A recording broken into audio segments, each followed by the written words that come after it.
What's up, everybody? I am your host, Paris Hilton's acting coach, and that is my co-host, a decayed, rotten human corpse covered in wax. And welcome to the Grindhouse Syndicate, where today we have another early 2000s remake for you. House of Wax from 2005, aka the Paris Hilton one, because that's what people probably remember the most about this movie. Well, that's sad if that's what people remember the most, because she's not even in it all that much. And there's some scenes in this movie that I remember from when it came out, whenever I was a kid, that stuck with me a lot more than fucking Paris Hilton's stupid ass. Well, at the time, Paris Hilton was huge celebrity. She was hot. I didn't never really find her like No, super no, I attractive. don't mean attractive. I'm Oh, yeah. making a joke on the that's hot. Yeah, I forgot that the was- dumb blonde fucking one-liner she had. But yeah, she was real big at the time, and they kind of stuck her in this movie to basically hype the movie because that's how famous she was. And just to tell you how famous she was at the time, in my research, I discovered that she was cast first, and then the rest of the cast was built around her. Yeah, she really hit big off of the first big movie she did, One Night in Paris. Oh yeah, That one that one really blew her up. And made sure to fill her full of no acetol pills for this one. yeah, she's got a stick body. She does. They really show it off in this movie. So this is a Jordan pick, and I believe you told me that you avoided picking it for a long time because you thought I hated this movie. Well, you did hate it for a while. Every time I'd bring it up, you'd be like, oh, fuck that movie. Okay, so I'll go ahead and lay it out right now. I still hate the first half of this movie. It's awful. Well, nobody remembers it for the first half, so... I think that the movie, I mean, I didn't find this anywhere in my research, but it's like half of this movie was written by one person and the other half was written by somebody else. Yeah, the whole setup and lead up to the story seems to me as if they had an awesome idea for the end, for the back third of this movie, and the beginning up until the middle. It just was like, all right, we just gotta write something down to get the characters to this point. But the climax of this movie is fucking phenomenal. It is something that stuck out in my head from when I seen it when I was younger. And man, I just don't get if the last 15 minutes of this movie, if you don't think that it's good, well, I just disagree with you wholeheartedly. If you don't think it, I disagree. Yeah, well, there's nothing to compare it to. 'Cause there's really not a whole lot of houses made of wax that are melting as people fight to the death. So I would imagine that the budget on this thing was pretty large. Yeah, we'll talk about the budget. It's not small. Yeah, this movie has actually been on my list to cover for quite some time. I've almost picked it at least twice, but I could never find it streaming anywhere, and I didn't want to rent it. I didn't even realize you had it. So, yeah, I have everything. I just didn't pick it. Yeah, I fought the urge to look up stuff about this. So I'm really hoping you got something good on the sets. I do. The set at the end of this movie, or just the set in general, the whole House of Wax itself, but especially towards the end of this movie, I really wanted to look up some information on it. And I look forward to hearing some facts. I do. I did a lot of reading, and I watched, they have multiple versions of the behind the scenes, like making. So I watched all of that. So I pretty much got every bit of information that is really out there. Yeah, so before we jump into it, heads up, next week we're probably going to have a really short episode considering the holiday weekend. We kind of want to do some family things and, all this other stuff. So just a heads up, we'll probably do like fresh meat review. If we can't get that out, maybe we'll just throw together kind of more of a shorter episode, but just giving everybody kind of a heads up. I was thinking if you had a boo, if you had a boo button on I the don't. soundboard, but boo, and do it for you. All right, so let's talk about House of Wax. But first, if you want to stay up to date on what is going on with us or the show, talk about or submit your movie requests, or just say hey, you can always find us at one of our social media accounts or our official website at Grindhouse.Horror.Pod.com, Facebook at the Grindhouse Syndicate Horror Podcast, Instagram at GrindhouseSyndicate.Horror.Pod, and many more, which you can find links for in the show notes as always. And please subscribe or follow for alerts on new episodes. And if you really love us and don't want us to fall into a pit of dead deer carcasses, give us a review. So, House of Wax is a 2005 American slasher film directed by Jaume Collet-serra, and it is his feature directorial debut. It is written by Chad Hayes and Corey W. Hayes. The film stars Alicia Cuthbert, Chad Michael Murray, Brian Van Holt, and Jared Padalecki. It is a loose remake of the 1953 Vincent Price House of Wax, which ironically itself is a remake of the 1933 film Mystery of the Wax Museum, which is based on the story The Wax Works by Charles S. Belden. Good God. Fourth generation. Yeah, I think, I'm pretty sure I've told you this many times, but this is not based off of House of Wax. It is really a lot more in common with, I believe it was in the 70s, maybe late 70s, a film called Tourist Trap. Very, very much more similar to that movie than The House of Wax. I think the original House of Wax, if I can remember right, is the only thing that they used was the fact that there was a guy who had a wax museum and the main characters discovered that he was killing people and then putting their corpses in wax. Yeah, that's it. I think everything else is more tourist trap. Well, that's a pretty big part of the movie, though. Yeah, but the friends the- breaking down and then the guy with the mat. Tourist trap, the difference is I think he has some kind of supernatural power. So there's a House of Wax and Tourist Trap. Yes, there is like a wax museum in it, yeah. It's like an abandoned town as well. There's one guy who lives there and his brother, I'm doing quotations because it's really him. Spoiler alert, it's from the 70s, so shouldn't be that spoiled. But yeah, it turns out it's him doing the killing. But yeah, it's a lot of it's very similar. Yeah, never seen that one. I wonder why they didn't just name it something different. I'll tell you why later. As it, they really wanted to use the name House of Wax. I will tell you They're why like, later. We Stay don't- tuned for that they're like, information. we don't know what else to call the museum if it's not House of Wax. It's like Townhouse of Wax. Okay. Apartment of Wax. So it premiered at the Tribeca Film Festival and was released in the United States theaters on May 6th of 2005 by Warner Brothers Pictures. The film grossed $70.1 million worldwide on a $40 million budget. Told you. And then Fucking huge. I knew it was big because the guy who plays Nick was really famous at the time from doing some stupid show mom used to watch. Paris Hilton was stupid famous at the time. And the other people in it are pretty famous too. The fucking soundtrack to this has a massive amount of big bands, a lot of bangers. Those don't come cheap. And I would imagine the whole set was probably not cheap to build.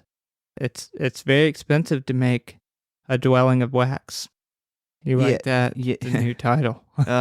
You failed to mention Alicia Cuthbert, who has been one of my, crushes since, God, I don't know, like 15.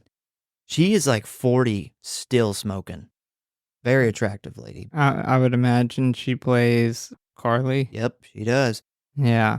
You know I'm not good with famous people. So it received mixed to negative reviews from critics who criticized its lack of originality, screenplay, and characters, but praised the performances and atmosphere. House of Wax was filmed at Warner Brothers Movie World in Australia, and the set used for the town of Ambrose was actually constructed for the film. It took a total of just 10 weeks to build and was modeled after a real town called Asmara. I believe it was located in Nigeria, but it was actually built by the Italians after World War II. The town it was based on. Yes. Was. Okay. Yeah. Yeah, that was another thing I was curious about, is if they actually built that town from scratch. They did. So if you go and watch, if you got like the Blu-ray or whatever, and you go and watch the making of, they actually talk about building. They actually show you the field. There was nothing but a field of grass when they built it. But yeah, I think it was like the production designer or something had been to this town in real life, and he really liked that Art Deco style and decided to design this town from that. God, I wish I could work on movies. That would be such a cool fucking job to get put on. Yeah. So in January of 2006, the owners of Village Theme Park Management and Warner Brothers Movie World Australia announced they were suing special effects expert David Fletcher and Wax Productions because of a fire on the set during production. The $7 million lawsuit alleged that Mr. Fletcher and Wax Productions were grossly negligent over the fire, which destroyed part of the Gold Coast Warner Brothers Movie World studios. The set where the fire broke out was demolished and is now a field for Movie World's future projects. Opening in 3,111 theaters, the film grossed $12 million on its opening weekend and also earned $42 million in VHS and DVD rentals. It made over its whole entire fucking $40 million budget just in rentals alone. So this movie didn't do great in the theater, but it did huge for rentals. You said 12 million in the opening weekend. Do you know what the total grossing box office was? I would have thought that this movie would have did really good just based off of. It only made $70.1 million. Well, I mean, that's almost doubling your budget. The That's pretty studio good. considered it a failure. Yeah, well, must be nice when you consider a $30 million profit a failure, but to us normal folk, that's pretty good. A marketing campaign was launched to promote the film entitled See Paris Die to capitalize on the appearance of Paris Hilton in the film. As her casting had been met with disapproval by some horror fans, the campaign promised that viewers would see Paris die. Basically, they were like, hey, we're going to kill Paris Hilton in a gruesome fashion and come see it. And Paris Hilton I think this was her idea once the backlash came, and she actually got approval from the studio to make shirts and sell them that says See Paris Die. Well, I did enjoy seeing her die. Yep. And we're still not happy about her being in the movie. Yep. So on July 13th, 2021, a collector's edition Blu-ray of House of Wax was released by Scream Factory in the US and Canada. According to Carrie Haynes, after House of Wax's release, there had been discussions of developing a prequel, but these plans did not materialize due to the film's lack of success at the box office. By the way, Paris Hilton won a Golden Raspberry Award for Worst Supporting Actress. The film also won Best Horror Film at the Teen Choice Awards, and it was up against some fairly heavy hitters, the Amityville Horror, Constantine, The Grudge, Hide and Seek, The Ring 2, The Village, and motherfucking Saw. Now this is not better than Saw. This is not better than Saw, not the original. A lot of those movies you named, just they fall in that category in my head of a lot of movies were doing the same shit then. That was kind of the rise of like the Japanese horror stories being done in the US too, being remade. Yeah, I wouldn't put it better than Saw. The Amityville remake, I do enjoy that. I know you're not a big ghost movie fan, but I do enjoy that. That wasn't a bad remake. The problem is, I had seen all the movies, I had read the book, and by the time that remake came out in 2005, I feel like I just like kind of was over the story at that point. I'd seen and read every version of it at the time, and I don't think it's a bad remake, but I personally just had so much Amityville horror that I was good. I had my fill for some time. Yeah, outside of those two movies, though, I don't know. I think I'd put it up above the other ones. I know The Ring 2 and The Grudge. I'm not as big into the Japanese horror, the little girls with long black hair coming to kill you. I like it. I think it's creepy. It is creepy. No, I will give you that. It is creepy, but they all kind of feel the same to me. Well, I will tell you that I looked into this Teen Choice Awards, bullshit, because I was like, was House of Wax the best horror film of 2005? I doubt it. So I looked into it, and it turns out that they actually got busted for not actually counting the votes.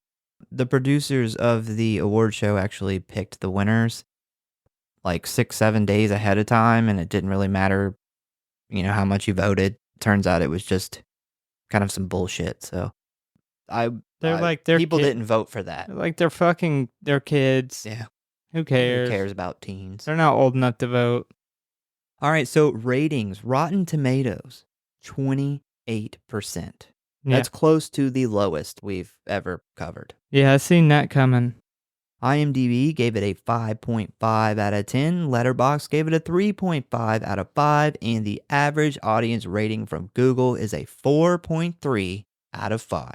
Wow. If you would like to watch this movie, you can currently rent it on YouTube, Amazon, Fandango, Google Play, and Apple TV. That Google average audience rating, surprising. Yeah, it's up there. Rotten Tomatoes does not surprise me. Rotten Tomatoes. Old Rotten Tom. Sometimes they'll surprise me with a high rating, but I think the worst that we've ever covered is what, House of a Thousand Corpses? Yeah, it was like 26 or 28%. It was pretty close to that. That's crazy to me. I guess any movie with more than 30 corpses in it automatically gets a 75% downgrade. Reduction. All right, so would you like to jump into this plot? Yeah, I'm ready now. All right. So the movie starts out with a flashback to 1974 where we see a middle-aged woman making a mask out of wax while her young son sits at the table eating cereal. And while this is going on, we see the father then enter the kitchen holding another young child while he kicks and screams. So it looks like we have one good kid, one bad kid. And while both the parents then struggle to get the bad child strapped into the high chair, we find out that these two young boys are brothers. Once they get him strapped in, we then see them begin to duct tape him to the chair, and as soon as he gets the opportunity, he digs his nails into his mother's hand, causing her to slap the shit out of him. And we then get a cool, made out of wax title card, House of Wax. So there was originally a kill that actually started this movie off in present day. It is a alternate opening scene, I guess. You can actually find it on a Blu-ray or DVD. It's weird that they cut it out because they actually kind of bring it up twice in this movie, which is the very first time we meet the guy who makes all the wax stuff. You actually see him down there carving the very first time they show him. He is carving her. And then they kind of close up when they're going through the museum for the first time. They close up on this kind of new looking wax figures, this lady dressed in like 20s. That's her. So they had actually like just killed somebody like the day before. But I don't know why they cut it out.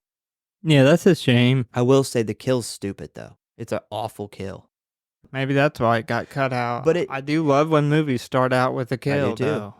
I will say that it actually explains how they were able to get a hold of so many people. So, quick rundown of this opening kill. This her car broke down. She calls like AAA for a tow.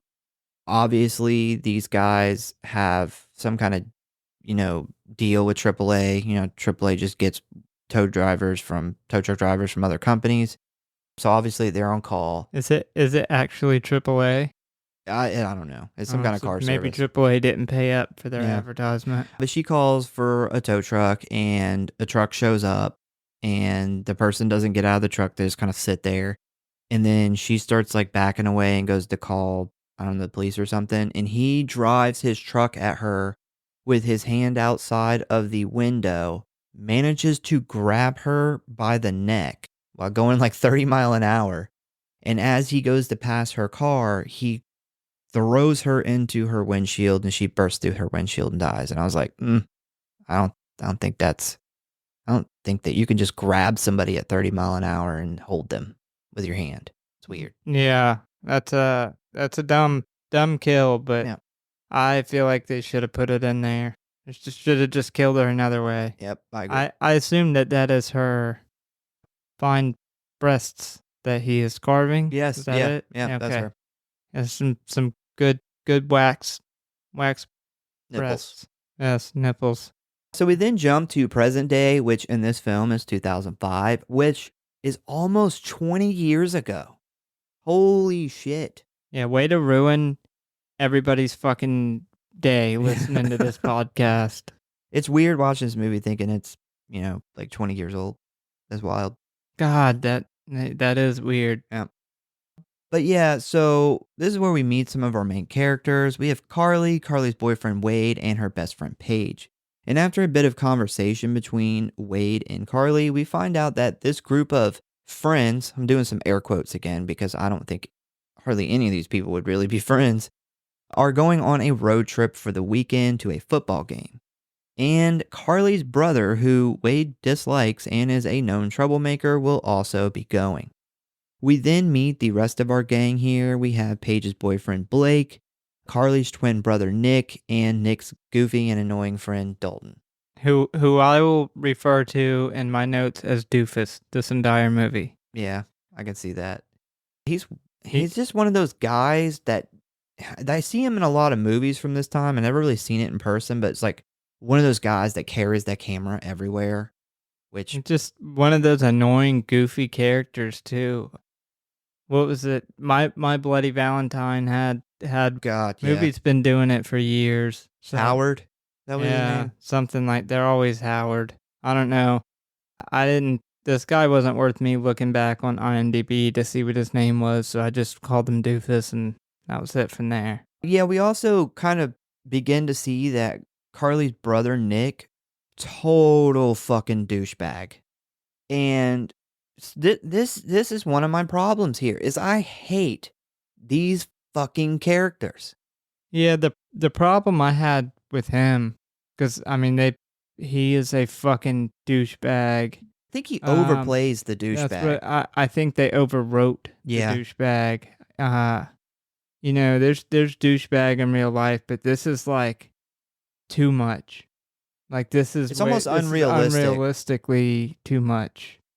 Yeah, so the group finally hits the road, and we see that they are driving two vehicles. We have Blake's SUV and Wade's muscle car. And while on the road, they run into a detour kind of out in the middle of nowhere. It's late at night at this point, and the group decides to just pull over in this field and get some rest.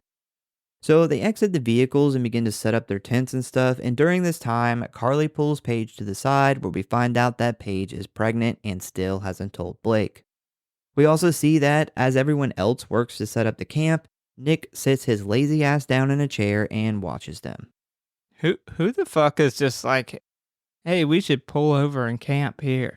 Yeah, this is a weird. This is a weird thing. That's weak writing. That's what I said. I feel like the characters, how they end up getting there, all that shit was just like written in a day just to get to where the movie ends. There's also this scene here where the guys are like throwing this football, and the ball like lands next to Nick where he's like sitting. And, they're like, hey, throw us the ball back. And instead he flicks his cigarette at it. Like, why? And then Wade goes to get it, and he like snatches it up and throws it past him. Like super hard it's too. Just way, way too overplaying the pissed off. My thought is, if this guy was really like this, nobody would have invited him on this trip. No. Like everybody, even if his sister wanted him to go, nobody else would have wanted to go with this guy. So There's another person in this movie. He plays Carly's boyfriend, Wade. And I know you've heard me talk about him before because he was in the Friday the 13th remake. I don't know what it is, but I hate his face. I Well, don't like him in any movies. if you hate his face, you get some bonus points to this movie I don't after what know- happens to his face. I don't know what it is with him, but everything I've seen him in, I'm just like, I just dislike him. I don't know. It's I don't even think it's personal. There's just something about him I just don't like. He always plays that like Soft ass guy. boyfriend. Yeah. Yeah, that I hate his character in this. I hate his character in Friday the 13th too. Well, I hate a lot of things about that movie. The Friday the 13th remake. I feel like I hate that movie more and more every time I watch it. But yeah, I hated his character in this much more. I didn't remember how much I disliked his character. Because you don't hate him at first, unless you're you. But as it goes on, it's like, man, this guy sucks. Yeah. It's like going... I bitch about him in It's this like episode here. going up in fucking places that are closed. Just like being nosy and going through people's shit. The guy thinks that you can take a 16-inch serpentine belt and make it fit on a car that takes a 15-inch. He's like, I'll just make it work. I No, can do what I want. that's not how it works. That's not even close. So after we find out that Nick basically blames Carly for him ending up in jail because she didn't cover for him when he stole a car, which makes no sense, we see the gang settle down to drink some beers around the fire, and everything seems to be going good until an old pickup truck pulls up with their high beams on. The driver doesn't exit the vehicle, which kind of creeps everyone out. Carly says maybe we're on his property, but Wade shoots this down and says no because we didn't pass a gate. That's not how that works. Yeah, my first thought was I would think that we were on somebody's property. Most And, certainly. Apparently, you're not allowed to put a gate anywhere but But your property. on And the all properties on- must have gates. on the edge of your property now. You're not you can't put it back like, receded before your driveway if you own a bunch of acres. Nope. It's got to be right there on the perimeter. I mean, what are we, like 15 minutes into this movie and it's like just shit writing right here? It is shit writing. I Good God. say that. I call out a lot of lazy writing. This movie has a lot of it in the beginning. Stuff that just doesn't make sense. So Wade and Blake attempt to communicate with the person in the truck, but they get no response, and after a few minutes, our emo moody boy Nick jumps up and throws his beer bottle at the truck, busting out the headlight. Don't diss on the emos like that. That's fucked up. This guy's way far from emo. This guy's like, if you gave an emo, shaved his head, and gave him way too much fucking steroids. He's a typical loser too. Like Carly goes off on him like, you can't hold a job, you can't do shit right, you're constantly in and out of trouble. This guy sucks. He's awful. So once the light gets busted out, Nick stands in front of the group, very obviously looking for a fight, when the truck finally backs up and drives off into the night. We do see later on, once everyone has went to bed, an unknown person picks up Dalton's camera and begins filming while walking around the tents. Who the fuck sleeps with their tent window open and the light on inside? That's a bad move. The next day, Blake wakes up and starts freaking out after realizing they all slept late and it is now the afternoon. And as they begin to pack everything up, Carly and Paige start walking through the woods looking for the origin of a terrible smell they keep smelling. If you're about to leave, who cares where the smell's coming from? Yeah, I don't know why you would want to find what smells dead so bad anyway. Yeah, I don't know. Like, I would be like, clearly an animal died in the woods over there. No big Why deal. would you look for that? At this time, Wade discovers that his fan belt is broken. I suspect sabotage. Carly then slips and falls down a hill and lands into a big-ass pile of decomposing roadkill. But when she is struggling to get out, she then sees a human hand sticking out of the pile.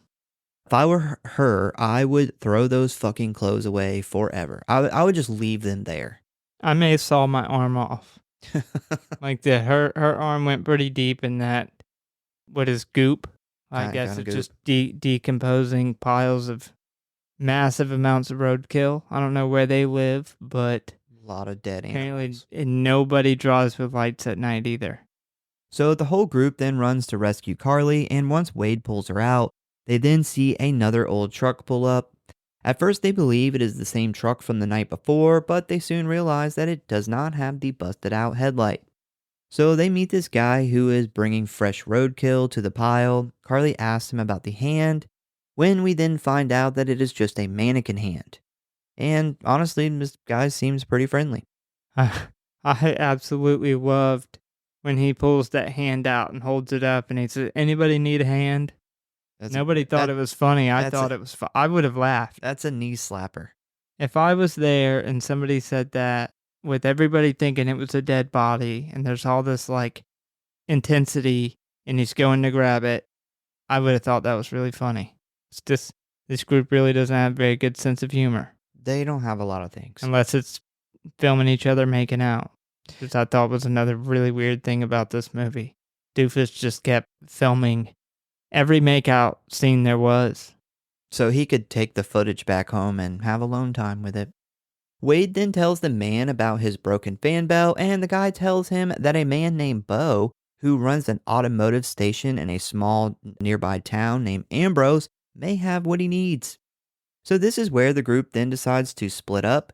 Blake is dead set on going to this football game, but Wade doesn't want to leave his car.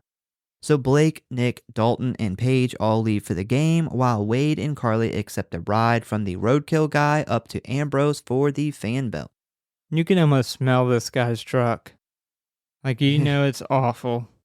Yeah, It's got like deer hooves hanging up in it, and it's just the whole back of it's like just smeared blood red from roadkill.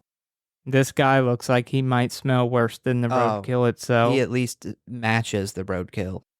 When they're riding in the truck, like, he is heavily staring at Carly.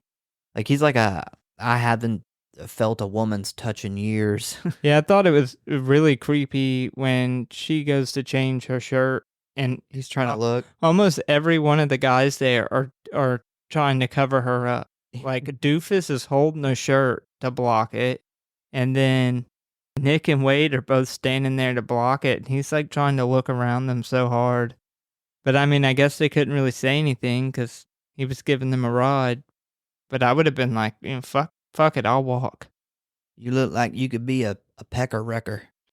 And then they're in the truck, and she notices his knife, and she's like, taps Wade and points to it like he had a gun or something. Just a Like knife. he has literally a knife on his hip. And he takes it the wrong way. He's like, "You like knives?" No. I mean, that's probably what I would have thought. Wouldn't have thought that people would be surprised that you would have a knife on your hip if you're this guy. So during the ride, Carly begins getting creeped out when suddenly they arrive at a washed out part of the road. The guy then asks for Wade's help putting his wheel hubs into 4-wheel drive, but Carly and Wade are now suspicious, believing that there is no town close by and this guy is taking them into the woods to kill them or something like that. The guy tries to tell them that the town is just around the corner, but they say fuck that and decide to just walk the rest of the way. So the guy lets them out of the truck and they begin walking, and they literally make it like 20 feet around the bend and discover the main street of this town. They literally look at the town and then look back at him like 20 feet away, and he's kind of just standing there by his truck like, yeah, you feel stupid, don't you? It really is a town. Yeah, when Around he said around that bend, He wasn't lying. Yes, he was definitely being literal. So this town is kind of like Art Deco style. It's very creepy, but we do see evidence of life here. It doesn't look like abandoned or anything. There are stores, older and newer cars parked on the street. There is even a pet shop where Carly and Wade look at the puppies in the window. They do finally make it to the repair shop, but no one is working. They then set off to find another person in the town to ask, and while walking down the street, they see people looking at them through their windows. And around this same time, Carly gets a call from Paige where she tells her that the traffic was way too bad and they decided to turn back and come pick up Carly and Wade up in Ambrose. The couple then decide to head to the church because, there's always somebody talking to the Lord. That's a given. So they walk up the steps and open the door to find they just walked into the middle of a funeral. It looks like most of the town is in attendance, and we see a man on his knees in front of the casket while the preacher preaches, I guess. The couple feel really embarrassed and decide to leave and wait outside. And while they are out there, the man kneeling in front of the casket comes out to talk to them. And they explain the situation, and we learn that this guy's name is Bo, and he's the guy who runs the service station. And he is an absolute dick. But he says that he will help them after he gets the casket in the ground. So while the two wait on Bo, they decide to go check out the famous House of Wax that they seen the sign for out on the road. And then we cut to a very creepy looking guy who is listening to classical music while sculpting the wax body of a young woman.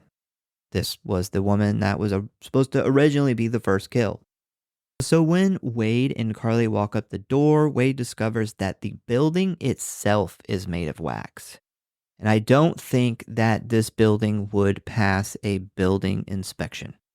Or survive in the South. If this was South definitely Carolina, that shit would be a pile of melted wax. Oh, for sure. So clearly they are somewhere up north, like really far up north. But even though the door says it's closed, Wade decides to go in anyway. Because that's, as we learn, Wade's style. I'm not going to lie, I would have been really excited to discover that this place was actually made of wax. Oh, that would have been awesome. Yeah. Like a whole building is made of wax. Like how much fucking wax would that be?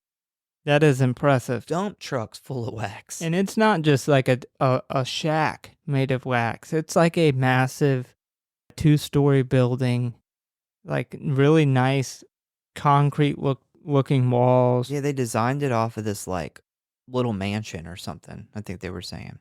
I would have been thoroughly impressed where I would have at least had to go find that Bo guy and ask him who runs the wax museum because I'd like to go look at it. Yeah. I probably wouldn't have walked in there. Oh no, I wouldn't have did that. So while inside, we see that the wax people aren't like famous people like normal wax museums. It's really just random people. And while they are like looking at all this shit, Wade decides he is going to pull out his lighter and start melting some of this stuff. Yeah, who the fuck does that? Like, Yeah. what a fucking asshole. Yeah, you're gonna go first. You're gonna break into a place, and then you're gonna start fucking up something that someone worked really hard on. Yeah, somebody clearly spent their whole life dedicated towards making this place. This isn't something that's done in like 2 or 3 years. And he's just gonna pull a lighter out and start fucking melting the wax. Like that, this is the moment where I started hating Wade. Like, alright, fuck this guy. There is also this dog scene that I don't really get. Wade sees a wax dog and walks over to it, but when he goes to touch it, the dog tries to bite him because turns out it's a real dog that just stands really still, I guess. I don't understand. I didn't understand why this was in the movie. No, it's not even shot in a way that would be scary, like suspenseful. No, Or it's just kind of a random weird scene. Somebody wanted their dog in the movie.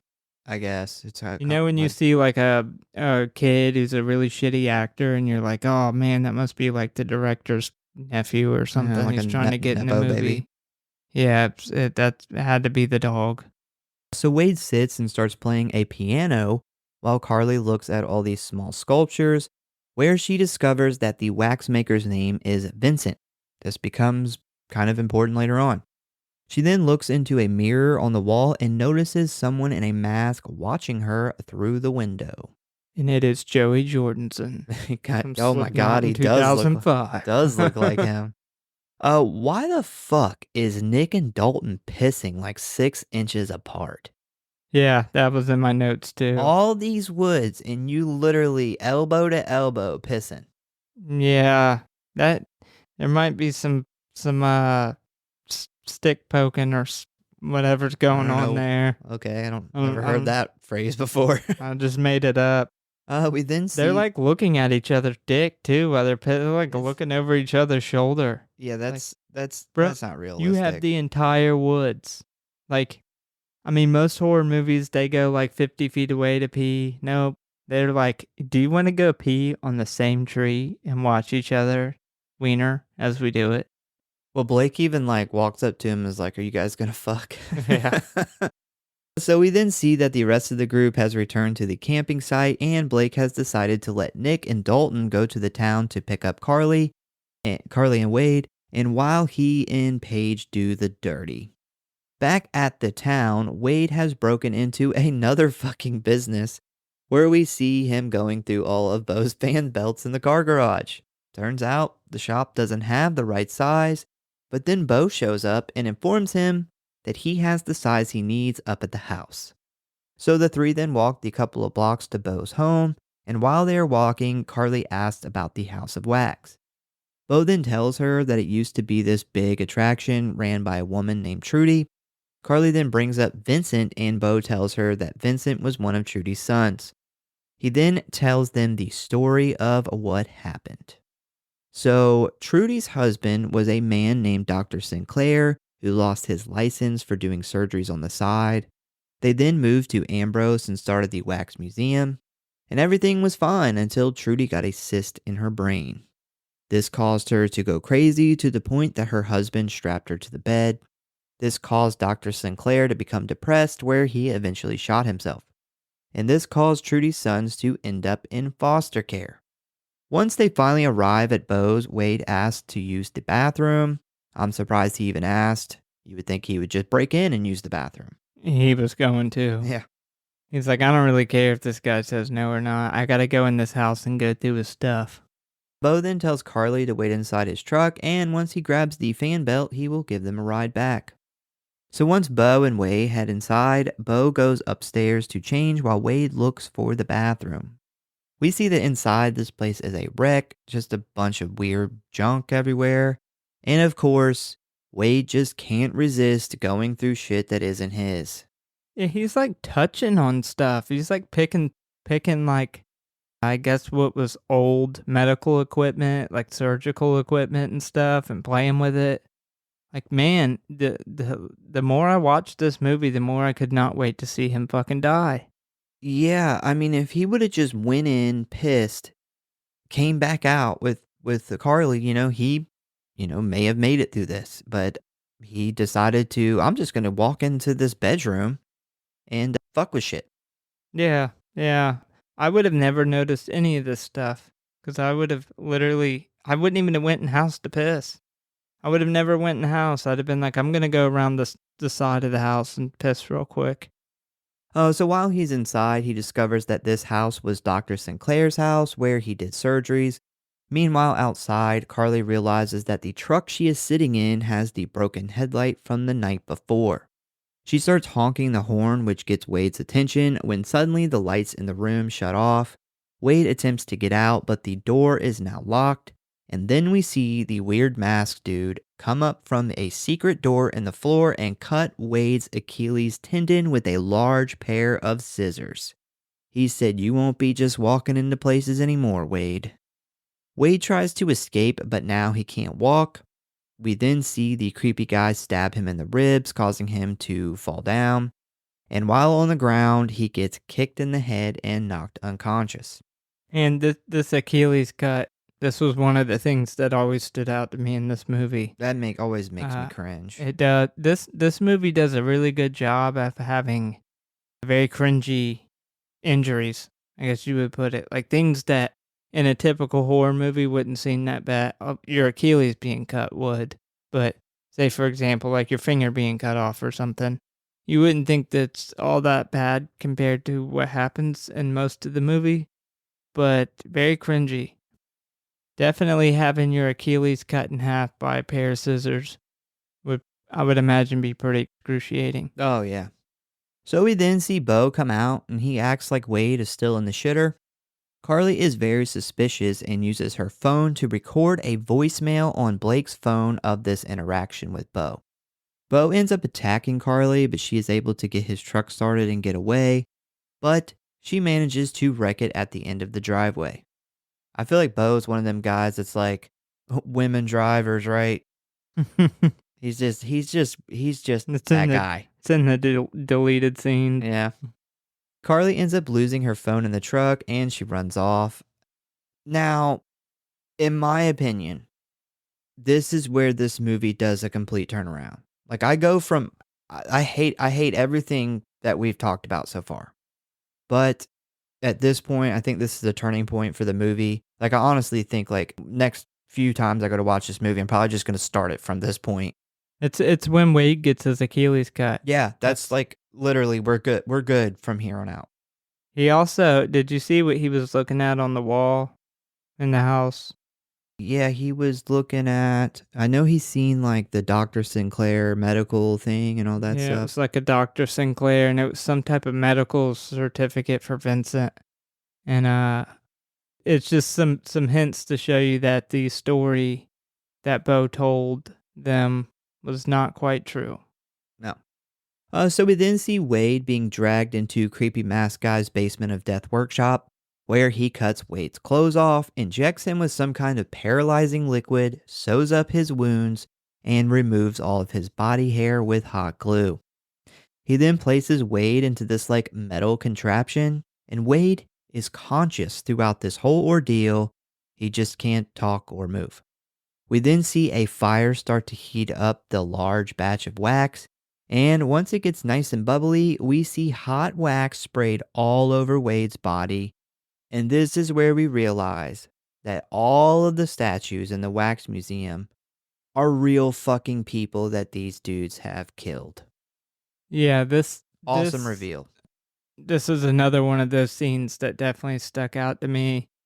The whole set design on this underground lair that he's got going on was really good. But yeah, I remember as a kid when I watched this, and the thought of, the dead bodies being preserved in wax that's scary. But the idea that these people are alive, they're literally being covered, they're being injected by something that paralyzes them, and then sprayed with hot wax while they're still alive. That's pretty terrifying. Yeah, it's like torture. So we then see Carly running down the main street away from Bo. It's really dark and there are no signs of life. And then suddenly we see the whole town light up. Stuff starts moving, you can hear sounds, just all kinds of stuff like that. As Carly looks around confused, she then hears people inside the church, so she runs there for help. Once she enters, we once again see the preacher standing at the pulpit. Thank you to one of our listeners who actually told me what that was called like a few episodes ago. But she also sees a bunch of people sitting in the pews again. She starts screaming for help, but nobody is reacting to her. And as she stops to look around, she realizes that everyone in this room and this town is made of fucking wax.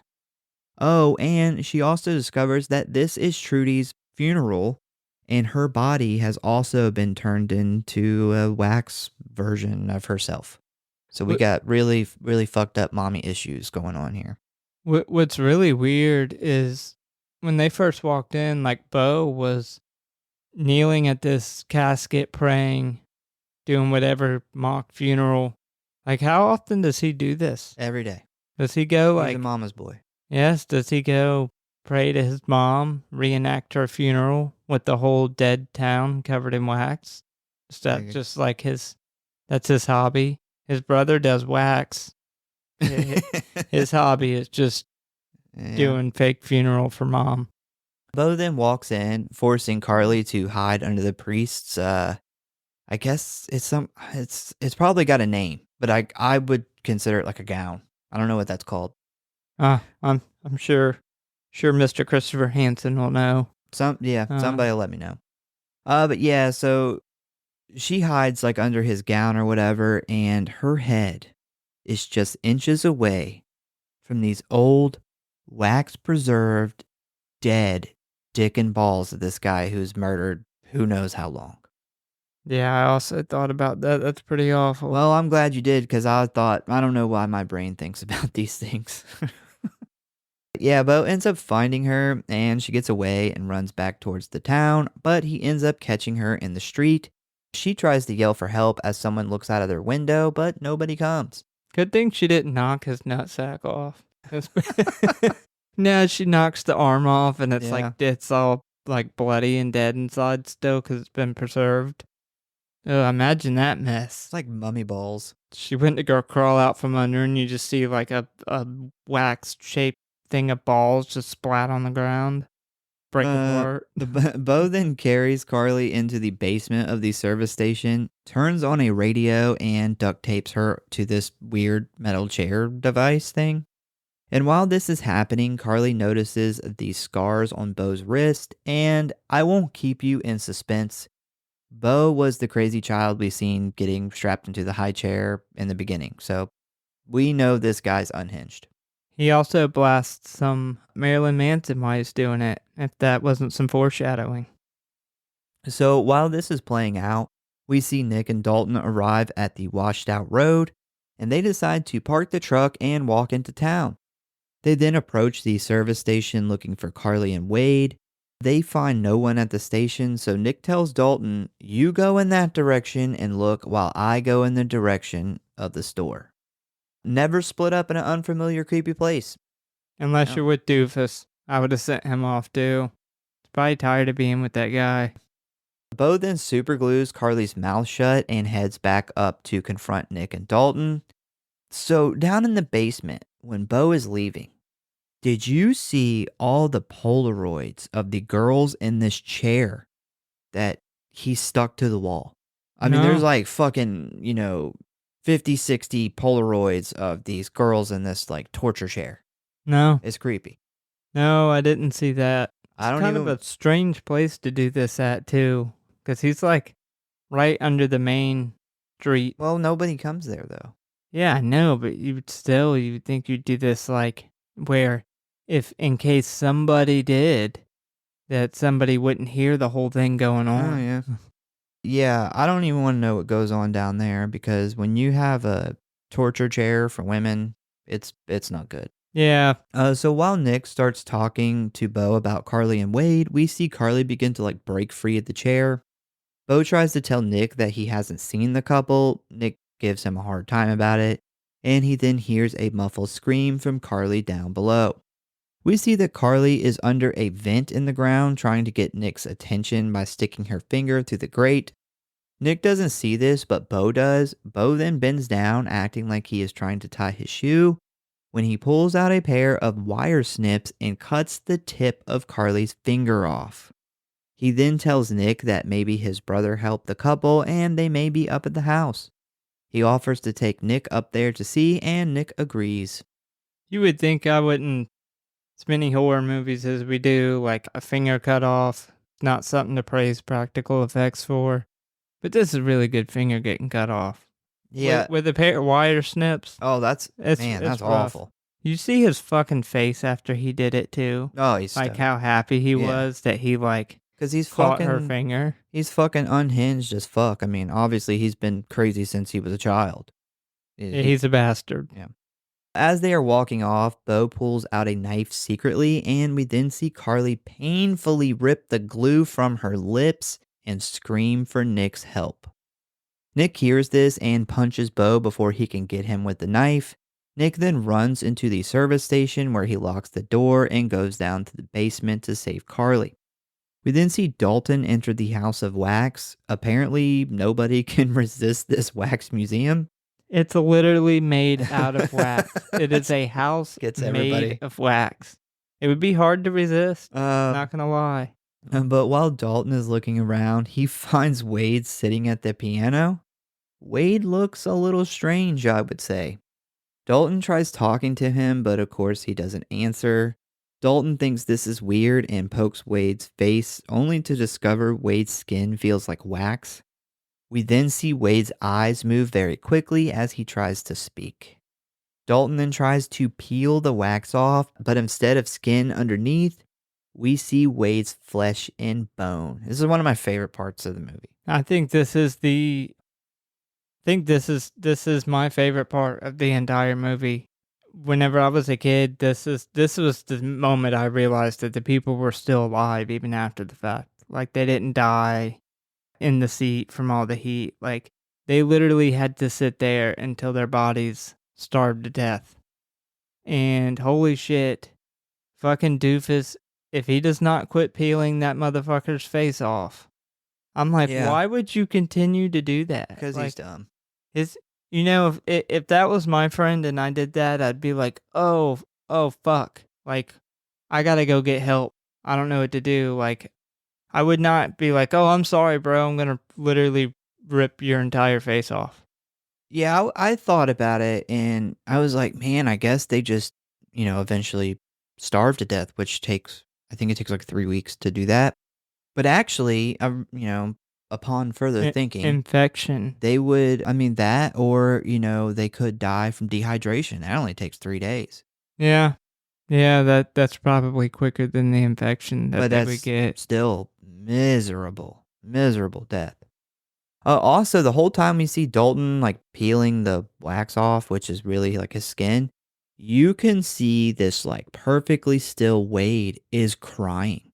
Like you see the tears like coming from his eyes. Yeah, that's the part that got me and always stuck out in my head. And through the years of you saying you hated this movie, this was what, like, this whole from here on it's just really good. But this always stuck with me. Just the tear coming down his face with like half of his face ripped off or part of the side of it.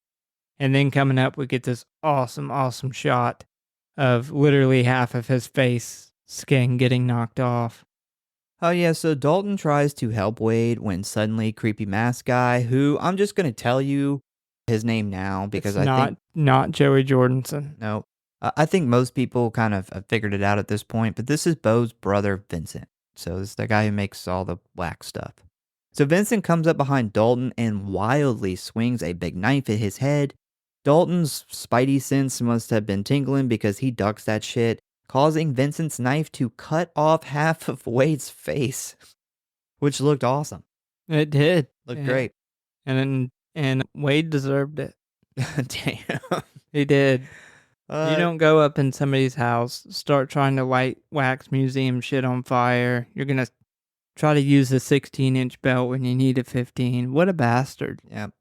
Dalton runs through the place while Vincent chases him. He ends up finding the stairs for the basement murder workshop, which, honestly, this stairway totally gives me Tales from the Crypt Keeper vibes. It does.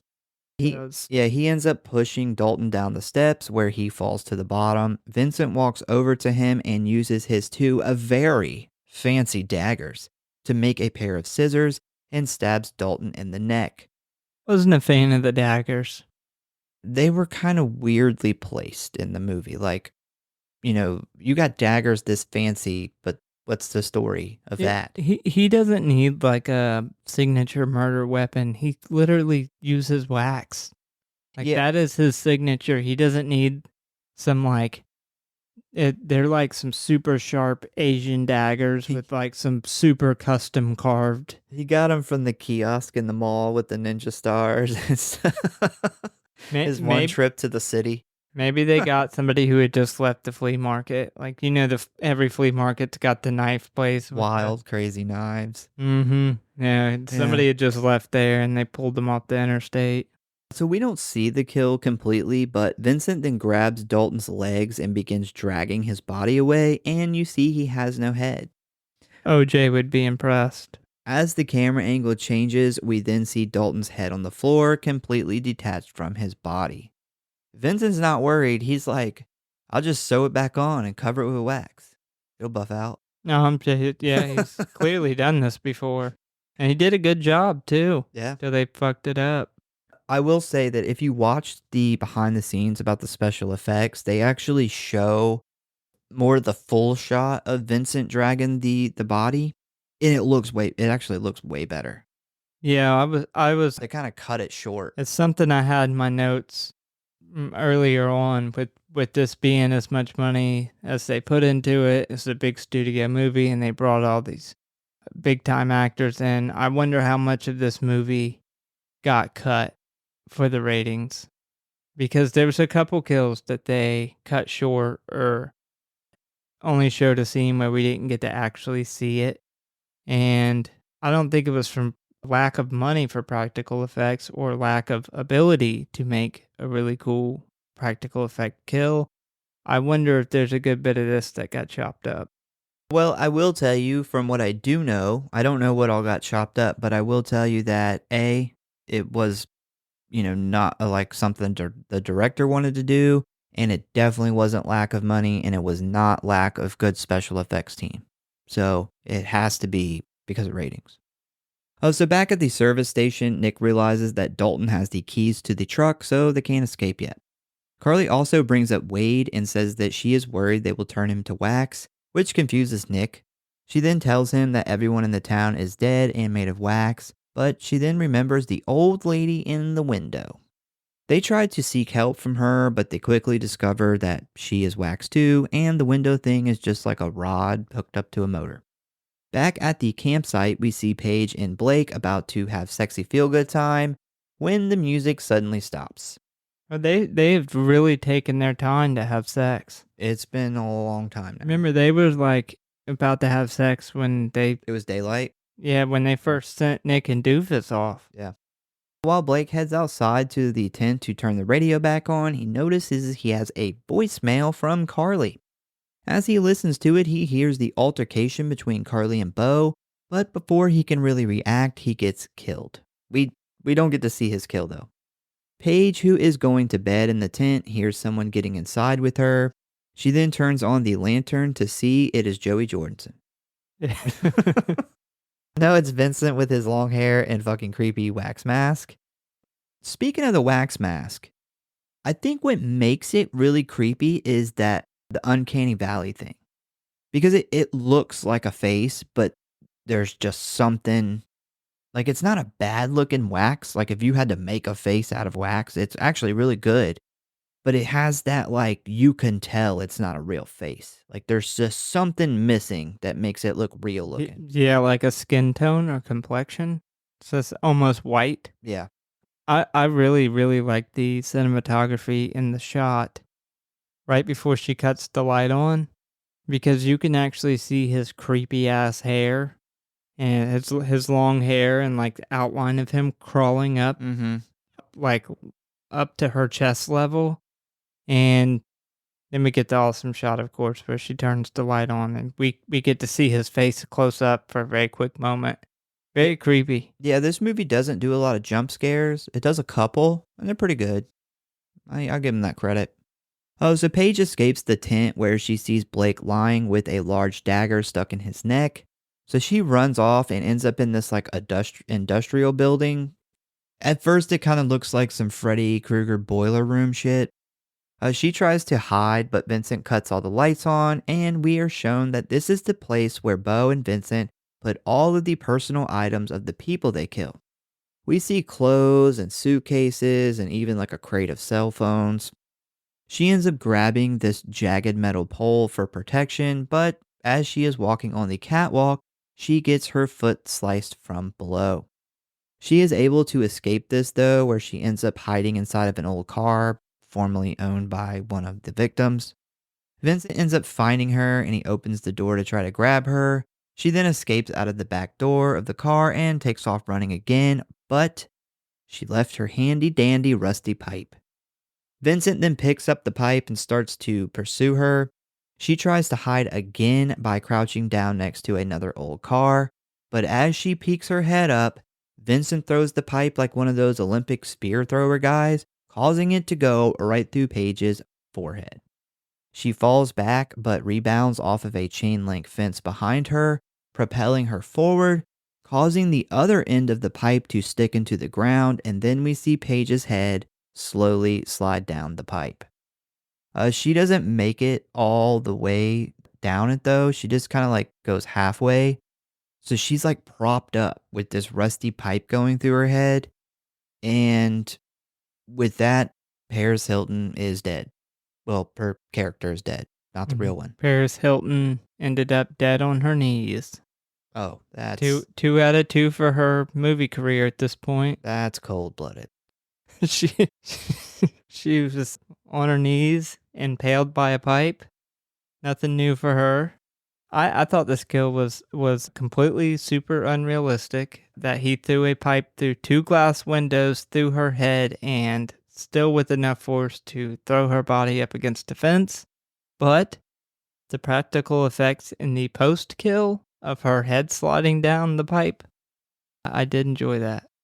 Yeah, I would say for a lot of people that was looking forward to see Paris Hilton die, it was fair. I wouldn't say it was great, but I wouldn't say it was bad either. Well, I think the post-kill is really good. Like her on her knees, face first, sliding down the pipe. Jeez.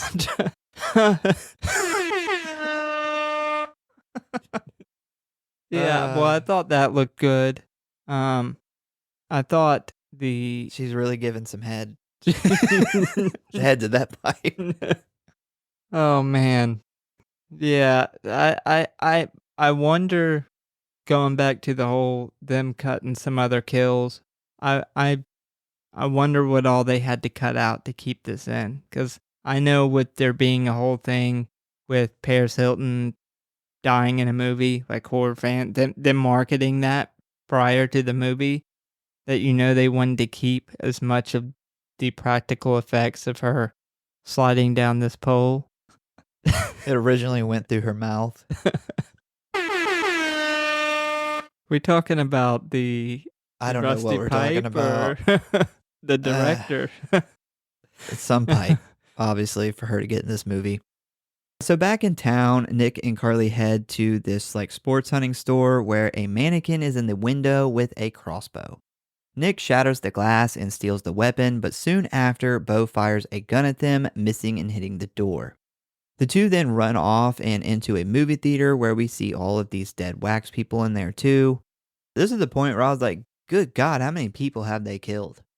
If you notice too, it's like they've ran out of places to put dead bodies. Vincent has started putting bodies in the wall of his cave, his crypt keeper basement cave. Those are his friends that he plays with. He has conversations with and hangs out with, because obviously his brother doesn't like him. Well, they don't have very good friendly looks on their face.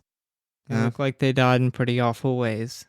So while inside, Bo attempts to shoot at Carly, but she moves out of the way just in time, allowing Nick to shoot a bolt from the crossbow into Bo's arm. They then run out of the theater with Bo chasing behind them, but as soon as Bo comes through the door, Nick is waiting on him with the crossbow loaded and fires a bolt right into Bo's chest. Nick tries to take the shotgun, but after searching Bo's body, they find no ammo, so they just decide to leave and go find help. I would have ripped that fucking bolt right out of his chest. 1, to reload the crossbow. 2, so he'd bleed out faster. I would have taken the butt of that shotgun he had and made sure that his brains were nicely implanted into that ground. Essentially, he's been shot in the upper chest, almost Close to his heart. shoulder area. In real life, it looks like it would have went right through his lung, but apparently some more weak writing took over. They should have had it shot a little higher. But yeah, I would not just assume that this guy was dead. I'm pretty sure the first time I watched this in 2005 as a 11-year-old, I knew that this guy wasn't dead. How could you not? Oh, it's too early in the movie. Finish him off. I don't want to skip over, though, the part prior to him getting shot. He shoots 2 shots that go through the heads of some of the wax people in the movie theater, and it's really awesome looking. Yeah, they completely just half their head's gone. Yeah, so the first lady, you can tell she's not as old, not as dead. I think she's as dead. Yeah, she's as dead. Yes, she has not been dead as long. Maybe a year or two. Her brain's just it's kind of just your typical head got blown off by a shotgun. But the guy who I guess works at the wax theater that's dipped in wax. So when his head gets shot, he actually like a bunch of like bugs and shit run out of his Yeah, skull. that's so gross. So he's been dead for a while. Some roaches have burrowed through some part of his wax and have made a nice, warm, cozy home in what used to be this guy's brain. That's so disturbing thinking. But it looked good. Like, it looked really good. So, after trying to find Carly's phone, they decide to go into Bo's house to look for Wade and Dalton. And while inside, Carly finds a newspaper article showing that Bo and Vincent were Siamese twins that had to be separated as babies, causing Vincent's face to be slightly deformed. While she is looking at this, Bo bursts through the door, not realizing Nick and Carly are hiding inside. Personally, I would have jumped him right then and fucking killed him. Yeah. Like, this is the best time. Yep. I was typing the same thing, and even Brooke was like, yeah, I would just beat him to death with that bat now. Yeah, he's like struggling to get these arrows out of him. Struggling to get through the fucking door. Yeah, this would have been the moment to finish him off. So while this is going on, we see that Vincent shows up in the tow truck pulling Blake's SUV with Paige and Blake's body in the back. Vincent comes inside where he finds Bo very upset with him over leaving the town on his own, and we see here that Bo really treats his brother like shit. But he then says some weird shit that I have never really caught before. He tells Vincent that the town looks really good and they have almost finished what their mother started. So was it like Trudy? Like when she went crazy from the cyst? Like, did she start killing people and turning them into wax statues and putting them all over the town? Because I never caught that before. That's a good theory. I didn't take it as that. I didn't really think of that being a theory. I thought that their mother started the wax museum and obviously started making, obviously the House of Wax was there when she started carving and making stuff out of wax. Yeah, but he's like, you've almost finished what she started. Like, well, I don't think she started the wax museum and then was like, hey, let's kill people and cover them in wax, put them all over the town. Like, that's a big jump. Well, but they are crazy. To go, I don't personally think it was the mom, but so the dad was a doctor who got fired in another town for lost his license or something for doing what they called backroom procedures, stuff not on the books. Paris Hilton does some backroom procedures. She does. I'm enjoying that button right now. And so they obviously already know about whatever they inject into people that paralyzes them. Their dad was a doctor. But one thing that kind of points towards your theory is that at the end of the movie, the mannequins in the wax museum, a lot of those are people. It's hard to tell. Some of them look older. I was having a hard time telling if they were actually real wax that maybe Trudy had done, but then their eyes kind of start bubbling like they were actual eyeballs. So no, they're people. Okay, so Yeah. that's what I assumed when the eyes were bubbling. So if she built the wax museum and made a lot of the stuff in there, maybe she was killing people. They did say she went crazy. So yeah, it's said possible. the dad had to strap her down. Maybe because she wouldn't quit killing people and turning them into wax. That might have been. Maybe that's God why. Damn it, Trudy! How many you killed the mailman and now he's a wax? How are we gonna get our mail? Killed that kid that worked at the movie theater too, clearly, because he'd been there for a while. Shout out to those roaches. Yeah, I think that's a viable theory. I never thought of it like that. So Nick finds this trap door that leads to the basement workshop of death, and he and Carly head down. Nick tries to turn on the lights, but as he starts flipping switches, it causes the lights in the town to cut on and off, which grabs Bo and Vincent's attention. While down there, they find Dalton covered in wax, still strapped into the wax chair of torture. Nick tries to unhook him, but as he starts undoing the knobs for the head clamp, Dalton's head just breaks off. It just snaps. I guess The Vincent didn't take the time to actually sew the head back on. He just sat it on there and sprayed wax on it. You would think he would have taken the time. He The was way in he a did hurry. Wade, like he sewed Wade up. He made sure he was cleaned up. Well, he had the time. Yeah, I guess. What's with the flipping the switches? I don't know. That's such a bad. Like I would have walked. super dumb movie decisions. I would have just walked through there in the dark before I was like, let me turn on all the breakers, and because like that's possibly going to give away where you're at. I would have never went down there. Oh no, No. no. I would have. I mean, they didn't know that they were in the house. Just creep out of one of the doors. Yeah, they're Why would you eventually going to ever leave. fucking go down there? So Vincent then walks into the room with his daggers in hand. Nick and him begin fighting, accidentally bumping a lever, causing the wax boiling fire pit to turn on high blast. Nick then pushes the huge pot of flaming wax over, creating a fence of flames between them and Vincent, allowing them to escape. And this is why you should always have a fire extinguisher accessible in your workspace area. This workplace safety tip is brought to you by the Grindhouse Syndicate Occupational Safety Team. Work smart, work safe. So they end up running up the stairs into the Wax Museum, where Carly has finally found Wade, who, if you remember, is now missing half of his face. They then run through a door and right into a very sweaty Beau. Nick then attacks him, but Beau does this cool roll kick thing and launches Nick into some of the wax statues. And when they fall to the ground, we see the wax faces break and the very decomposed flesh from someone who has been dead for many years.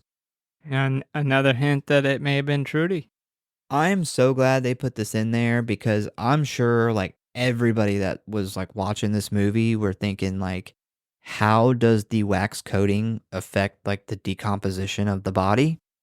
And they kind of show us. So the body still does its normal decomposition thing, you just can't see it. Sure, it's slowed down. Yeah, it's probably slowed down. Beau gets up and Carly hits him with the bat, but I guess it was a pretty weak hit because he just turns around and fucking Mike Tyson punches her in the face, knocking her 6 feet back, and she's unconscious. And that's not the first woman he's Mike Tyson in the face. No, clearly. it's not. We see that the fire below them is now raging and is starting to melt the foundation and floor of the museum. As the floor starts to cave, allowing huge flames into the room, we start to see the wax melt off of the dead bodies, which is awesome. Nick and Beau fight some more. Nick gets stabbed in the leg, and Carly wakes up before the ref can finish the 10 count, which means she's still in the fight. She's a tough old gal. She then hits Beau in the face full Babe Ruth bat swings. She goes to town on him, but then we see Vincent walk up from behind. But Vincent doesn't go after Carly. No, he runs to his brother Beau, holding his head, looking at his wounded face. Vincent's like, "Don't worry, Beau. I can make you a wax mask like me, and no one will ever know your face looks like a bag of smush grapes." In comes Carly with a steel chair. For some fucking reason that is beyond me, Carly decides that the best way to escape the melting building is to run up the gooey wax stairs to the second story. Yeah, Why? because it's a horror movie. There's a window right behind her. Aren't they right by the front door? Just the front door's in the other room. Yeah. Weird.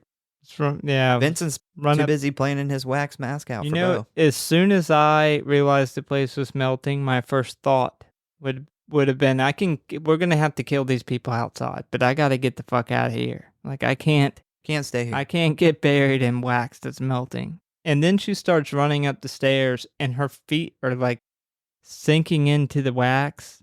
Which should have told her instantly, bad idea. Yeah, but it didn't. One thing I love about this whole fucking scene is Vincent's wax face slowly starts to melt throughout the progression of this whole final climax, and it makes him look super fucking creepy. So Nick has an injured leg, so he gets left downstairs, and then we see Vincent chase after Carly. Carly ends up in this room that I guess is supposed to be a recreation of Beau and Vincent's room when they were children. She attempts to move the crib in front of the bedroom door, but like everything is made of melting wax, so I don't think it's really going to hold up against Vincent trying to get in. Also, while this is happening, we see Beau's body begin to sink into the melting floor. Nick pulls a knife out and begins to head up the stairs. Next, Vincent just sticks the blade of his dagger through the wax door and begins to just cut through the door, the crib, and even like the wax versions of him and Beau as babies. It's like those really satisfying ASMR TikTok videos of people like slicing through that sand, like the sand putty stuff. Yeah, or the cutting the soap. Yeah, Like, yeah. that's what this is like. So it's worth noting here that the Siamese wax twins of him and Beau as kids, he cuts right through the face, right where they were separated, where I would assume that their dad separated them. Yes, I believe that is accurate. Once Vincent is finally in the room, the heat has caused his mask to melt, making him look even more creepy. She then tries to talk to him, kind of playing on his emotions, and while this is all going on, we get some awesome shots of the wax melting off the skeletons of the dead bodies. I'm honestly more interested in seeing that than the Carly versus Vincent thing. Like, you could have, for 20 more minutes, showed me this place melting and these bodies melting, and I would have been happy. I love that Carly's like, she's trying to do the, like, talk sense into him. Yeah, You were the good one. You're not a And- freak. And it's clearly not working. And I love that it's so realistic. She runs out of shit to say, and she's just like, "Oh God, please don't fucking kill me." Yeah. Carly's plan doesn't work and he lunges at her with the dagger. She manages to move out of the way when suddenly Nick tackles him onto the melting bed. And as they struggle over the knife, Nick pulls Vincent's mask off, revealing a very deformed version of Beau. I actually really like Nick's reaction to seeing Vincent's face for the first time. He kind of just stops struggling and says, "Oh shit." You can see this pisses Vincent off like immediately. Yeah. Like, oh shit. I You're don't- really I- fucked up. I don't know what was creepier, his mask, like his melted up mask, or his face. But what do you when somebody is wearing a fucking mask that they made, you should probably assume that it doesn't look very good underneath. Yeah, it's like, oh, you're not just wearing that to be weird and edgy. You're Or actually because like... you play drums in Slipknot. Vincent tries to stab him in the face, but Nick catches the knife, and while he struggles to hold Vincent's attack off, Carly runs in and pulls the knife from Nick's leg and stabs Vincent repeatedly in the stomach. Nick then kicks Vincent backwards where he flies off of the bed and goes through the floor and falls all the way down into the basement, landing nut to butt with his brother Beau's body. It's never good when you go nut to butt, especially with a relative. No, they were born nut to butt though. And Yeah. they're gonna go out nut to butt. They made it This is very true. poetic. This same time, the second story just gives out, causing Nick and Carly to fall down as well. We do get a last shot of Wade catching fire and then sinking into the basement. And I was thinking about this. He was alive through this whole entire thing. Like, he just burnt alive and couldn't move or scream. Like, you know he's not dead yet. It's only been a Yeah. few hours. Yeah, They show him That just sucks. like sinking into the ground with the piano.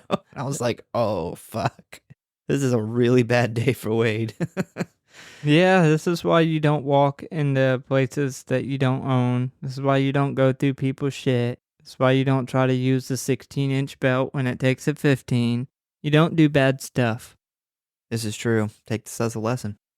So then, as the house of wax begins to completely melt, we see Carly and Nick begin to dig through the wall of the building, allowing them to crawl out. I do love how they made it like the hole is like right in the middle of the house of wax sign. That's cool. Yeah, and the way they did it melting, like it all looks legit. Like it almost gave me claustrophobia when they were trying to climb out of the A, and the A just starts collapsing and the whole building starts falling down. I'm like, oh man, that would be awful.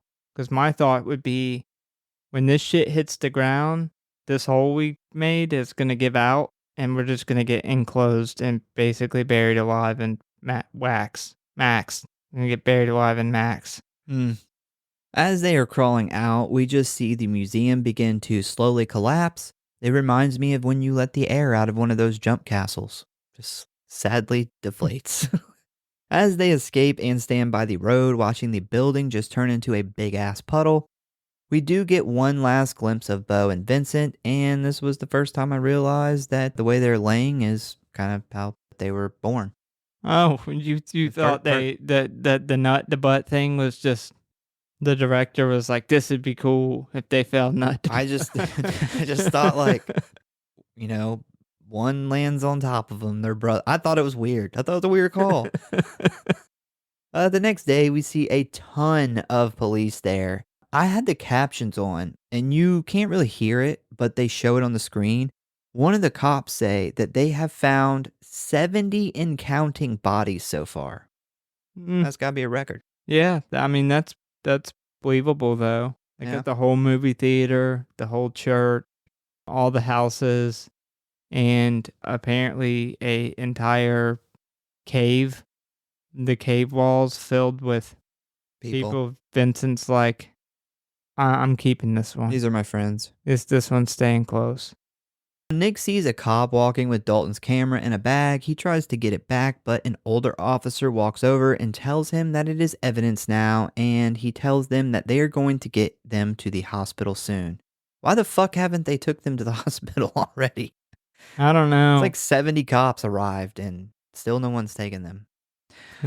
So when Paris Hilton's sliding down that pole, Vincent actually picks up the camera and videos it. I thought that was really weird why he would do that.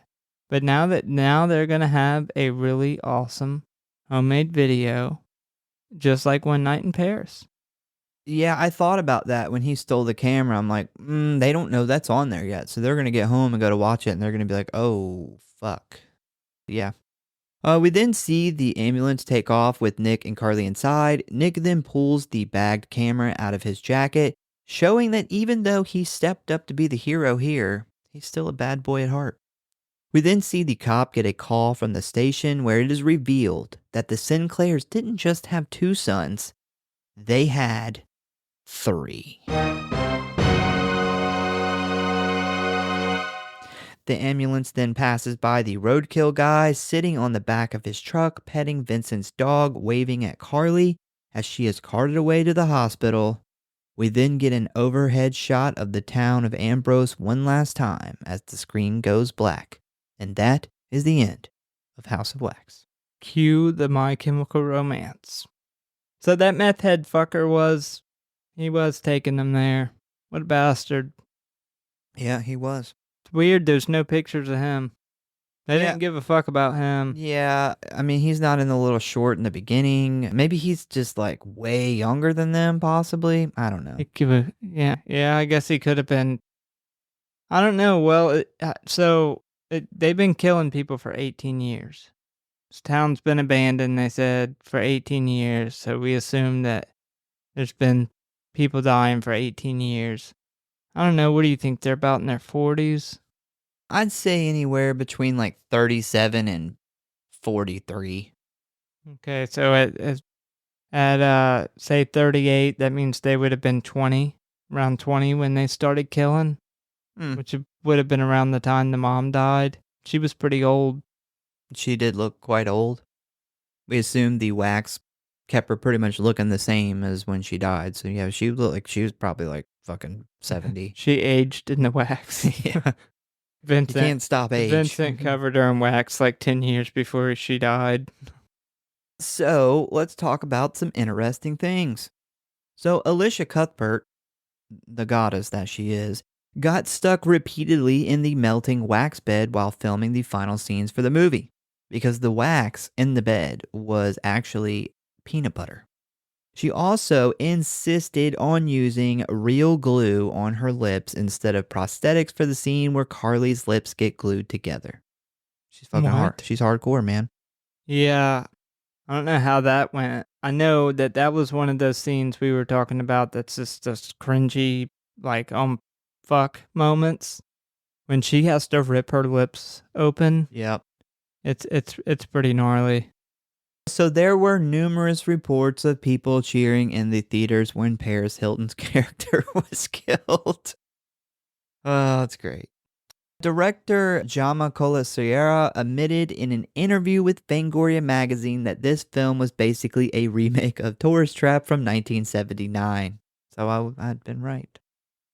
It's pretty much, he said, everything but name, as the plot has almost nothing in common with the original House of Wax from 1953. Warner Brothers insisted that they use the House of Wax be used as the title instead, as it was a more recognizable name. I don't know if the House of Wax was more recognizable in 2005. I feel like most people in 2005 did not know 1953's House of Wax. Well, I think it's a cooler name. It is a cooler name. I'll agree with that, but I This is wouldn't like Domicile of Wax. Yeah, but I am glad that the director pointed that out, because I mean, it's, if you watch Tourist Trap, it's way closer to House of Wax 2005 than 1953. So the director wanted to use as many practical effects as possible, limiting CGI to only where it was required. Most of the wax artifacts you see in the museum are actually made from wax. The smaller items were 100% wax sculpted, while the bigger items were sprayed with a thick layer and then sculpted to its original shape. They used fuck tons of wax in this movie. If you watch the making, they literally have machines that's just like big tubes that's just spitting wax all over the place. Yeah, all the wax stuff you see in the movie is wax. That's awesome. Yeah, they actually talked about how difficult it was with, a lot of people had an opinion of like, okay, what should this wax look like? Should it be transparent? Should it be, a solid color? There was a lot of like experimenting with melting wax and seeing what it looked like. Apparently this was like a humongous headache to figure out like the mixture of wax to get it to look more runny than, say, just moving very slowly. One of the issues that they had was with the scene where we see the places on fire and the wax sculptures are melting and you're seeing like their bodies or their skeletons underneath. So they actually did that. Actually made these like, dead looking people, and then they covered them and sculpted them in wax. And then they melted them. But the problem they had was it looked great, but it was really slow. It took a lot longer than they thought it would. So what they had to do was they actually had to film it melting like normally. And then what you see in the movie is that footage, but it's sped up. So that's why you see it just kind of melt really quick. It actually took a lot longer than what we see in the movie, but that's real. Like they actually do that effect practically. And it's great. It looks fucking fantastic. Yeah, the whole end of this movie was super impressive. Like the last 10 minutes of this movie, I didn't even know that it was all real wax, and it's still super impressive the way that they were able to pull off this whole place.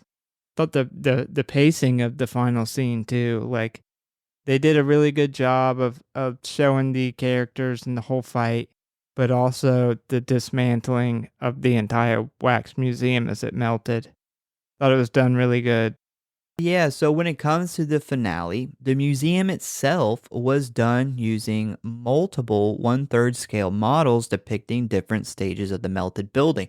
So they built these models of this wax They museum built a real wax house. and melted it and filmed it. You said a third? 1/3 scale, yeah. 1/3 scale. That's massive. Oh, it's big. Yeah, you'll see it you'll see a little glimpse of it in the makings if you watch it. But Oh, I'm going to, because It's like- this was, like I said, this was something that I really, really, really had to fight the urge to look up because I was so curious about, but I held off for the episode. I will be checking that out. 1/3 scale is still massive when you're talking about A a house. 2-story not just regular house either, like a 2-story kind of old style mansion. Yeah, when you see the actors, they're like covered in all this wax, all real wax they're covered in. So really, really interesting. I give this movie tons of credit for the lengths they went for the special effects, because the director did not want to use CGI. They used CGI here and there. I think the most thing they used the CGI on was Vincent's face, and they said because the director wanted his face like missing, not just deformed but missing, and they obviously couldn't do that with an appliance, so they had to CGI that. But most of this movie is practical. Yeah, and this is I put it in my notes for my ratings, but this was a time where movies were doing CGI Yeah. anything they could. Like this was a really, really bad time in horror for CGI effects. This was when CGI gotten good enough for them to be able to, I guess, produce it cheaply, and they just started using it to cut corners, pretty much cut practical effects out of a lot of movies. So even bigger props to them for doing that at this time. Yeah, another thing you kind of touched on it earlier was the phenomenal soundtrack this movie has. There's My Chemical Romance, there's the Deftones, there's Disturbed, there's Marilyn Manson, the Stooges, and even Joy Division all have music in here. It's a phenomenal soundtrack. Yeah, yeah. That I don't normally point out soundtracks. This is another thing I had in my rating, so thanks. I'm gonna have nothing to talk about. But rarely will I ever point out a soundtrack to a movie, but this one had so many good bands, and a lot of these bands were in their prime. Yeah, this is a good time for rock music, I think. But ratings and kill count. So the total kills in this movie is 6, 7 if you include Paige's unborn fetus. We have Wade, who was made into wax. We have Dalton, who was decapitated by the fancy daggers. We have Blake, who got stabbed in the neck. Paige, who caught the pipe in the head. Bo, who was killed with a baseball bat. And Vincent, who was stabbed in the stomach and fell through the wax floor. Favorite kill? You're up first. All right, so my best kill was Wade. Of course. Wade, the whole watching him being made into wax. Like I pointed out earlier, that whole scene not only really stuck out to me, but it's the moment in this movie where things get fucking serious. Yeah. You're like, holy shit, the whole contraption that's built. They literally go through the whole process of him prepping the body, sitting him down, paralyzing him, and then spraying him full of wax. My second's gonna be Paige, because Yep. Paris Hilton on her knees, you know. Yeah, I had the, same ones. Wade and Paris Hilton. All right, so rating. I gave this movie a 3.8. This movie definitely gains all its points in the last third of the movie. I think the biggest thing for me was the sets. The sets were incredible. The whole house of wax melting as the final shots played out was fantastic. As I mentioned a little bit ago, this was a time when they were doing pretty much anything they could do in CGI and a lot of horror movies, and we get some really good practical effects. I really enjoyed the premise of wax, the wax figures. Wax museums are creepy. They're just in real life, just going into, like, I would never want to be in a wax museum at night by myself. Yeah, like This is 1 o'clock in the morning when Y- it's closed. Yeah, super creepy. But the fact that the whole idea of having dead bodies actually under those wax figures. Now every time I see a wax mannequin, like I went to Myrtle Beach and went in the wax museum, I thought about this movie the entire time. The soundtrack was absolutely fantastic. Overall, this one's a classic for me personally because of the time it came out and the memories it left with me. So I'd say a must watch. I rated this movie a 3.8.